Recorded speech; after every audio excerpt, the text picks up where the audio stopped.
There's a small moment most people recognize, even if they've never said it out loud. It happens when the truth brushes up against you. Not loudly, not dramatically, just enough to be felt. And instead of leaning closer, something in you softens the edge. You change the story a little. You accept the nicer version. You tell yourself it doesn't really matter. Not because you're foolish, not because you're weak, but because part of you is tired. This video isn't about lying to others. It's about the quiet choice many people make to believe gentler explanations than the ones that might hurt. The ones that would rearrange things. The ones that would ask something of you. And that choice is often misunderstood. People like to say it's denial, or fear, or avoidance. But that's too simple. And it misses what's actually happening inside. Because believing in comforting lie isn't always about not knowing the truth. Sometimes, it's about knowing it too well. There's a version of you that understands exactly what the truth would mean if you fully let it in. It knows what would have to change, what would have to be named, what would have to be released. And it's not always the right moment for that. We grow up learning that truth is brave and lies are cowardly. That clarity is strength and softness is weakness. But real inner life doesn't move in straight lines like that. Sometimes the mind chooses a softer story because the nervous system is already carrying enough. Because survival, at certain points, looks like staying intact rather than staying accurate. This isn't something most people talk about, but many feel it. The lie isn't always dramatic. It can be small. Maybe they didn't mean it. Maybe it will get better on its own. Maybe this is just how things are. These aren't lies shouted into the dark. They're whispered compromises between what you sensed and what you are ready to face. And that's the first layer. The first layer is protection. Not from reality itself, but from the timing of it. We often imagine the self as something that should always be ready, always prepared, always strong enough to handle whatever truth appears. But the self is more like a room with dimmers, not switches. Some lights need to come on slowly. Believing a nice lie can be a way of regulating exposure, of choosing when to see clearly, instead of being forced to see everything at once. That doesn't make someone dishonest. It makes them attentive to their own limits. The second layer is identity. Truth isn't just information. It changes who you think you are. If you fully accept a painful truth, you might have to revise your story about your relationships, your choices, your hopes. And stories matter. They're how we stay coherent over time. Sometimes people cling to comforting versions of reality because they're protecting a sense of continuity. Not illusion, but orientation. If the truth threatens to dissolve the ground you're standing on, the mind may choose a softer explanation until a new ground is ready to form.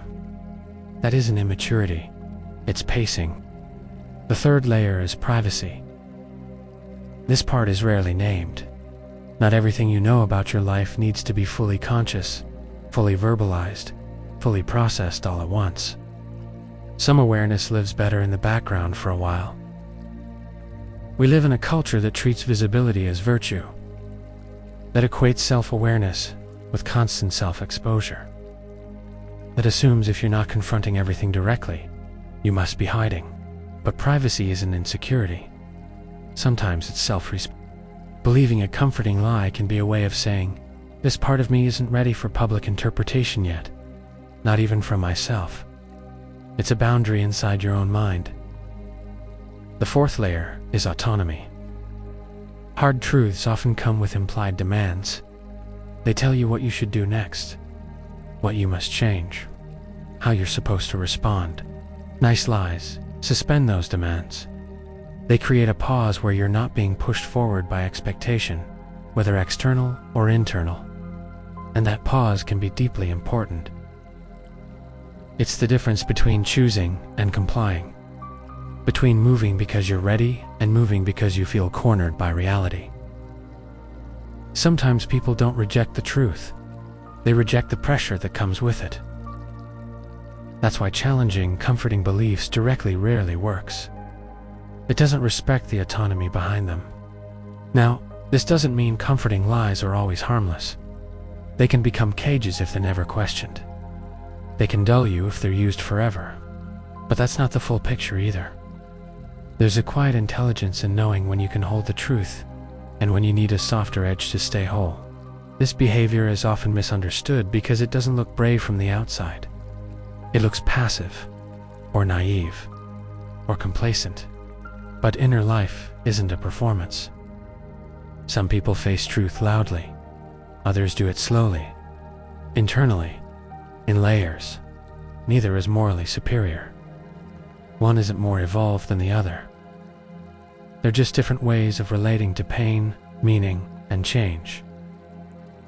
It's also worth noticing how often we accept comforting lies that weren't chosen by us. Social scripts, optimistic slogans, shared illusions that keep things smooth. In those cases, believing the lie isn't about self-awareness at all. It's about belonging. And even that isn't shameful. Humans are relational. We need connection to survive. Sometimes people soften truth, not because they don't want to know, but because they don't want to be alone with it. That's not a failure of character. It's a reflection of how deeply wired we are for shared reality. The danger isn't in believing nice lies. It's in forgetting that you're allowed to stop believing them when you're ready. Comforting stories should be places you rest, not places you disappear. And readiness can't be forced. If you've ever felt frustrated with yourself for not seeing things clearly yet, it may not be because you're avoiding the truth. It may be because you're listening to something quieter, your own sense of timing. Truth doesn't lose its power by waiting. It often becomes more precise, more yours. When it finally lands, it doesn't feel like an attack. It feels like recognition. And maybe that's the part people don't talk about enough. The goal isn't to tear away comforting lies as fast as possible. It's to create an inner life strong enough, kind enough, spacious enough, that you don't need them forever. Until then, choosing gentleness over rupture can be a form of care. Not everything you believe has to be the sharpest version of reality. Some beliefs exist to keep you breathing, to keep you oriented, to keep you moving at a human pace. And when the time comes to let them go, you'll know. Not because someone tells you, not because it becomes unbearable, but because the truth will no longer feel like a threat. It will feel like something you're finally able to hold.